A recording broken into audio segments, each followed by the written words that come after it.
Hi, my name is Gina and I am the founder of Create Visual Aids, and I just wanted to tell you a little bit about why I am so passionate about using an alternative form of communication such as visuals. I'd like you to imagine that you've gone on holiday somewhere to a foreign country and you don't speak the language, and whilst you are there you've had an emergency and you need to communicate to the person at the hotel or wherever you're staying to get some help. Only you don't speak their language and you don't understand the language that that person is speaking to you, but you really need to get something across to them. How would that feel? I'd imagine it would feel really stressful, really frustrating, and make you very anxious. Likewise, if you are at an age where you are dependent on someone and somebody says, come on, we're going out, and puts you in the car and takes you out, and you're not quite sure where you're going, who you're going to see, when or if you're going to get fed, and when you're going to come back, that's going to feel really frustrating and very frightening. When we are frustrated, frightened, anxious, stressed, our behaviour changes. Now, all behaviour has a reason, all behaviour is communication. So if somebody is acting in a way that is not like them, that shows that they are particularly anxious about something, it's very likely to be that they can't tell you what's wrong, and it can be down to the fact that they just don't understand what's happening.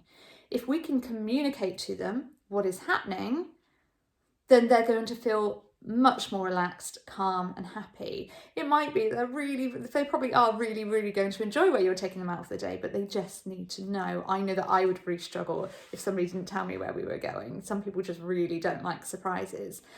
So one way that we can communicate without just using our voice is through visuals. Now, the reason that visuals are a particularly good form of communication compared to voice is that when you speak, the words disappear as soon as they're spoken.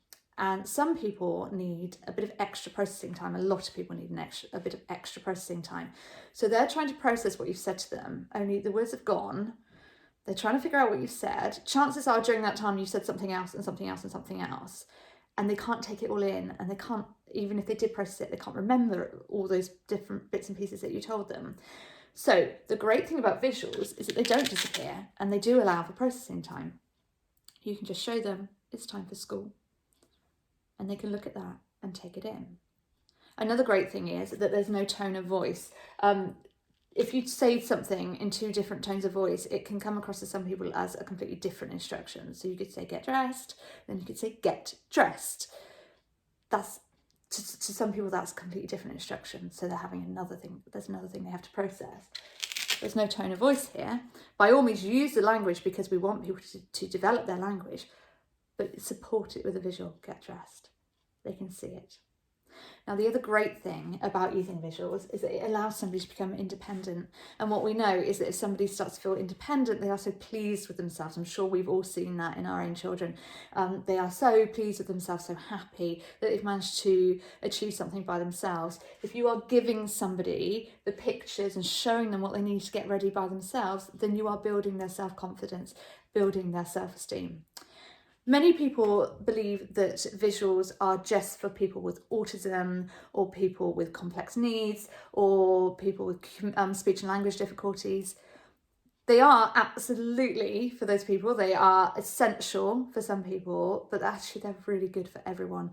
I don't know about you, but I write myself lists every single day and that really works for me. But if somebody can't read that list, then they're going to need to see it in a different way. I'm on a mission to make visuals mainstream because I truly believe that actually all children would benefit from something like this. We've got lots of visual resources here at Create Visual Aids, but you don't have to buy from us. You can use photos, you could draw pictures. There are other visuals available.